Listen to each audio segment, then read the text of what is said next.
ఏంటి లాయరు ఇంకా లేట్ ఏంటి? 3 నెలలు ఓపిక పెట్టారు, 3 నిమిషాలు ఆగలేరా?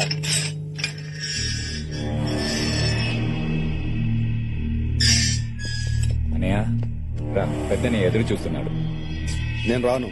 ఎందుకు? పూజారి కూతురు మీద చేసినందుకే ఆ భూపతి గారు ఊరందరి ముందు నా పరువు తీశాడు. వాడికి ఓ కూతురుందిగా, దాన్ని నాశనం చేస్తా. అన్నా, ఇది కరెక్ట్ టైం కాదు. కోపాన్ని కంట్రోల్ చేసుకో. ఏయ్, అడవుల్లో మండే మంట లాంటిదిరా నా కోపం. అదంత ఈజీగా చల్లారు. ఇది కాదన్నయ్య. అనయ్య, అనయ్య,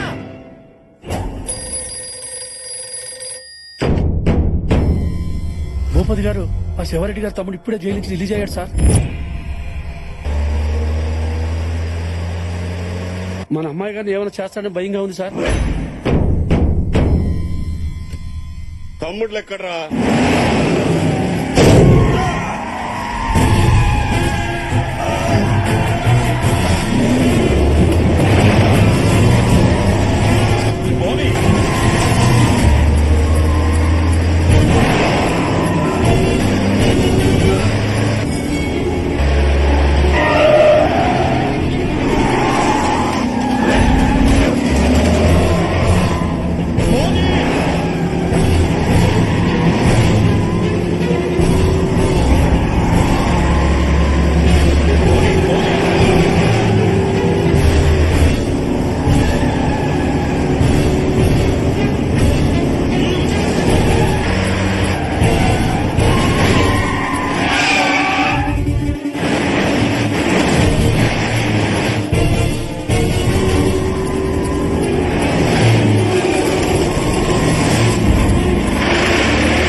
కూతురు జోలికి వచ్చాడు, వీటిని నేనే వేయాలి.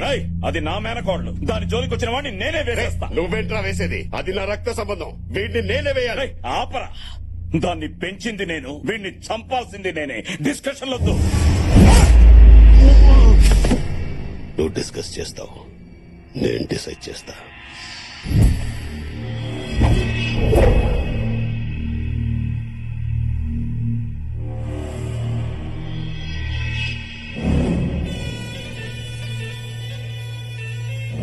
చిన్నని చంపిన భూపతిగాడు బతకూడదనా?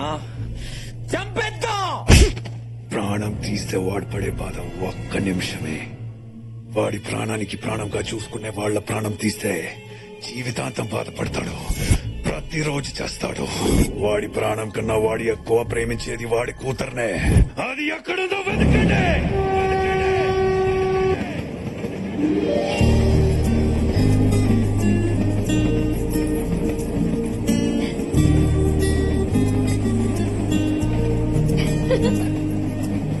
ఏ దివ్య, మేమంతా లోపల కూర్చుంటే నువ్వు ఇక్కడేం చేస్తున్నావే? ఈ గ్రీనరీ ఎంత బాగుందో చూడు. పచ్చని పొలాలు, పైన గాలి, ప్రపంచం మొత్తం ఇలా చెట్లతో నిండిపోతే ఎంత బాగుంటుందో కదా. మేమందరం లోపల బాయ్ ఫ్రెండ్స్ గురించి కబుర్లు చెప్పుకుంటుంటే నువ్వు నేచర్ గురించి ఆలోచిస్తున్నావా? దివ్య, ఫోన్. ఎక్కడి దాకా వచ్చావమ్మా? విజయనగరం దాటాను నాన్న. అంటే నేను మీ బాబాయ్లు ఇంకో 10 నిమిషాలు స్టేషన్ లో ఉంటాం. మీరెందుకు రావడం? నేనే ఇంటికి వస్తాను. నిన్ను చూడాలనిపిస్తుందమ్మా. అదే, నన్ను ఒక్క నిమిషం లైన్ లో ఉండండి. హలో మహవయ్య. ఎక్కడున్నావు తల్లి? దగ్గరలోనే ఉన్నాను. నేను అమ్మ అందరం స్టేషన్ కు వచ్చాం. మీరు కూడానా? వాడొస్తున్నాడా? లేదు లేదు. చూడమ్మా, ఆ భూపతి గాడు నిన్ను తీసుకెళ్ళడానికి స్టేషన్ కు వస్తున్నాడంట. వాడికి ఆ ఛాన్స్ ఇవ్వకూడదని మేమంతా ఇక్కడికి వచ్చాం. సరే సరే, వచ్చాక మాట్లాడుకుందాం. నాన్న. ఏంటమ్మా, ఆ సాయిరెడ్డి గారు ఏమైనా ఫోన్ చేశాడా? లేదు. వచ్చేస్తున్నాం. ఓకే. దేనికి అంత టెన్షన్ పడుతున్నావు? ఏం చేయమంటావు? ఒక పక్క ఫాదర్, ఇంకో పక్క గాడ్ ఫాదర్, మధ్యలో నేను నలిగిపోతున్నాను.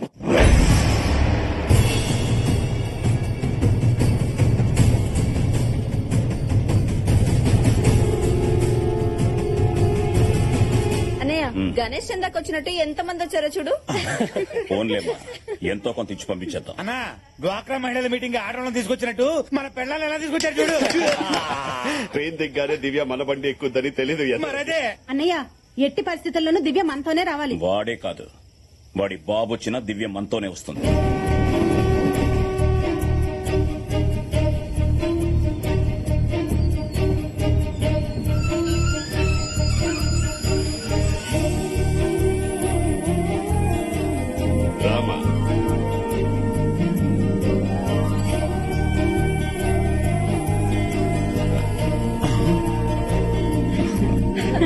దివ్య రామ్మా ఇంటికి వెళ్దాం. దివ్య ఆగో, మన ఇంటికి వెళ్దాం. నీ ఇంటికి ఎందుకు వస్తుంది? కోర్టు ఆర్డర్ మర్చిపోయావా? ఆర్డర్లు వేస్తున్నావు. ఇంకో నెల రోజులు తను మా ఇంట్లోనే ఉండాలి. నేనే పెళ్లి చేయాలని అదే కోర్టు చెప్పింది. నా కూతురికి మంచి సంబంధాలు వస్తున్నాయి. నీ ఇంట్లో ఉందని తెలిసి వెళ్లిపోతున్నాయి. దివ్య మాతో వస్తుంది. రా దివ్య. రేయ్, పెంచనోడికి పెళ్లి చేసే హక్కు లేదు. ఏ సంబంధం వచ్చినా మా ఇంటికి పంపు. వచ్చిన వాడు తల్లిగా తనకి, మావయ్యగా నాకు, మా అందరికీ నచ్చాలి. నచ్చాల్సింది నీకు కాదు, నాకు, నా కూతురికి. నా కూతురు పెళ్లి నేను చూసినోడుతోనే ఘనంగా చేస్తా. కట్టుకున్న పెళ్లాల్ని తరిమేసి 25 ఆడదిక్కులేని దిక్కుమాలని బతుకులు బతుకుతున్నారు. మీరే చేస్తారా పెళ్లి? నీలాంటి వెదవకి చెల్లెలుగా పుట్టినందుకు ఆ దేరు వేసిన శిక్షరా అది. నువ్వు చేసింది మర్చిపోయాననుకున్నావా? గుండె కొట్టుకున్న ప్రతి సెకండ్ గుర్తుకొస్తుంది. నా కూతుర్ని తీసుకువెళ్తున్నా. ఎవరంటూ వస్తారో చూస్తా. రా దివ్య. రేయ్, తను మా ఇంటికి వస్తుంది. రామా. రేయ్, అది నా రక్తం రా, నాతో వస్తుంది. నా ప్రాణం రా. రా దివ్య. రేయ్. ఆపండి. హాలిడేస్ వస్తే అందరూ ఇంటికి వెళ్దాం అనుకుంటారు, కానీ నేను హాస్టల్లోనే ఉందాం అనుకుంటాను. ఎందుకో తెలుసా? ఇలా ఇలా గొడవ పడతారని. మీ మధ్య పగలు తప్ప పగలు రాత్రి ఏమి ఉండవు. ఇంకొద్దు, ఆపండి ప్లీజ్. నాన్న, నా పెళ్లి మీద ఫుల్ రైట్స్ మీకే. మీరెవరిని తెచ్చినా తలంచుకుని తాళి కట్టించుకుంటా. కానీ అప్పటి వరకు నేను మావయ్య వాళ్ళ ఇంట్లోనే ఉంటాను. వెళ్ళండి మావయ్య.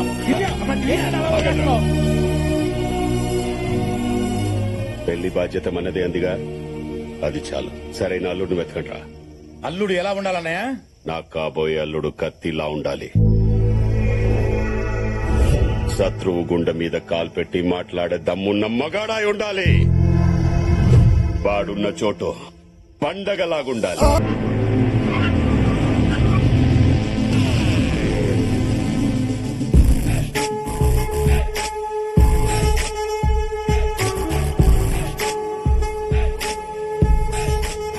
మన ఎండి లాంటి ఈ వరల్డ్ ఎక్కడ ఉండడేమో. No chance. హోలీ రోజు కూడా హాలిడే లేకుండా వాడు మాత్రం బాగా ఎంజాయ్ చేస్తున్నాడు. మన బాసు మామూలుడు కాదు, సింహం చేత కూడా యోగా చేయించగలడు. మనతో సర్కస్ చేయించుకుంటా ఉంటే చాలు.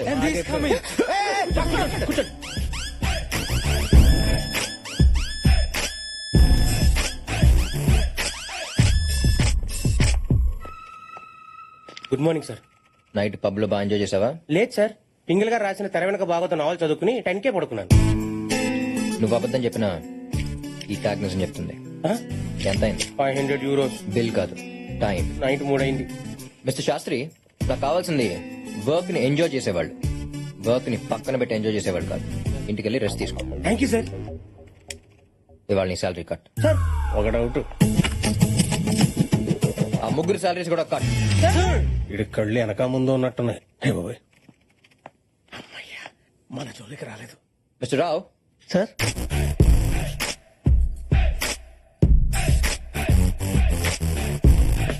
మిస్టర్ రావు, మీకు ఇచ్చిన ప్రాజెక్ట్ లో కంప్లీట్ చేశారా? ఇవ్వగానే చేసేయడానికి ఇది లుంగీ డాన్స్ కాదు, 100 million ప్రాజెక్ట్. డిజైన్ చేయడానికి 1 week పడుద్ది, ఎక్స్ప్లెయిన్ చేయడానికి 10 days పడుద్ది, ఫైనల్ గా కంప్లీట్ చేసి సబ్మిట్ చేయడానికి 2 weeks పడుద్ది. షాక్ అయ్యాడు.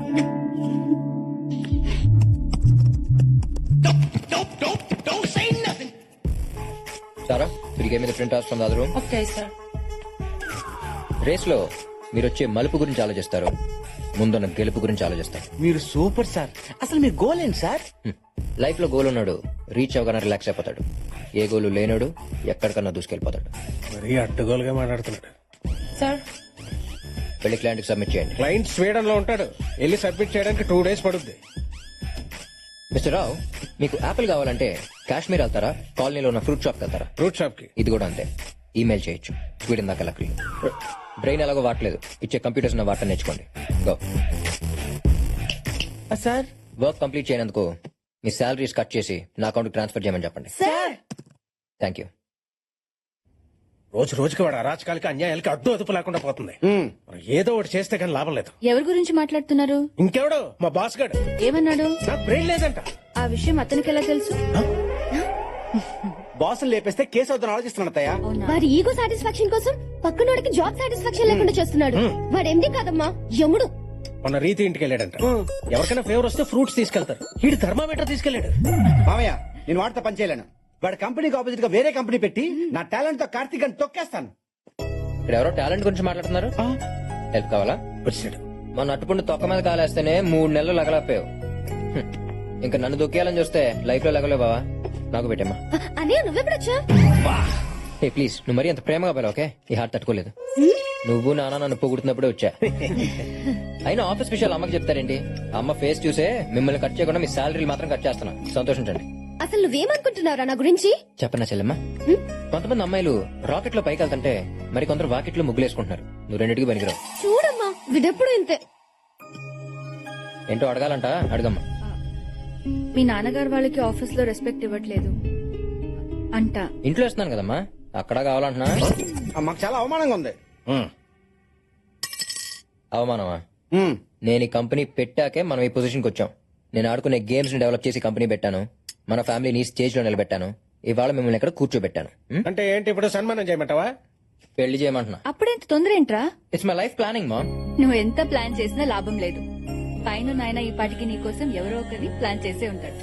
Wow, how romantic. Who's that babe ma'am?